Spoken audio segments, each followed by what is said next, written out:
বিচার ও সংস্কার পেছানোর রাজনীতি না করতে বিএনপিকে আহ্বান জানিয়েছেন জাতীয় নাগরিক পার্টির আহ্বায়ক নাহিদ ইসলাম।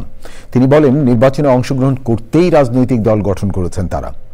সোহরাওয়ার্দী উদ্যানে আয়োজিত ইফতার মাহফিলে বিচার সংস্কার ও গণপরিষদ নির্বাচনের দাবি আদায় প্রয়োজনে রাজপথে নামার ঘোষণা দেন দলটির নেতারা। দেখুন তাফিমুল ইসলামের রিপোর্টটি।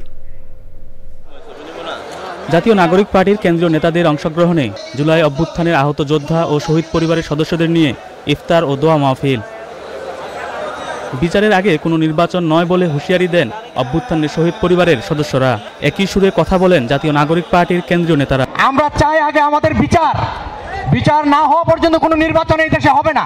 যারা গুলি করেছে, যারা চাপাতি দিয়ে কুপিয়েছে, যারা পুড়িয়ে ফেলেছে, যারা হত্যা করেছে, আল্লাহ রাব্বুল আলামিন যেন আমাদেরকে তৌফিক দেন ওই সব খুনিদের বিচার যেন এই বাংলার জমিনে আমরা দেখে যেতে পারি। কিন্তু যেই খুনি হাসিনার হুকুমে এতগুলো প্রাণ গিয়েছে, সেই খুনি হাসিনার বিচার হওয়ার আগে তারা কোন মুখে শুধুমাত্র নির্বাচনের কথা বলে?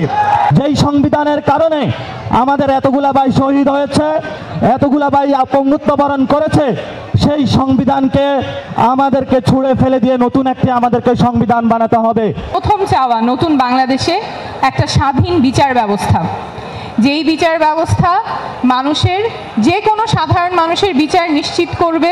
সরকার কতদিনের মধ্যে নির্বাচন দিতে পারবে তার রোডম্যাপ দিতে হবে মন্তব্য করে নাহিদ ইসলাম বলেন, নির্বাচন করতেই তারা দল গঠন করেছেন। আমাদেরকে বলা হচ্ছে যে আমরা নাকি নির্বাচন পিছানোর রাজনীতি করছি।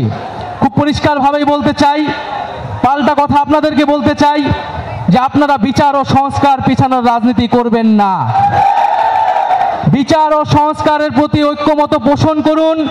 নির্বাচন আমরা আপনাদেরকে করে দিতে সহায়তা করব। হাসিনার বিচার ছাড়া নির্বাচন হলে আওয়ামী লীগকে পুনর্বাসিত হবে না এমন নিশ্চয়তা রয়েছে কিনা সরকারের কাছে প্রশ্ন রাখেন নাহিদ ইসলাম।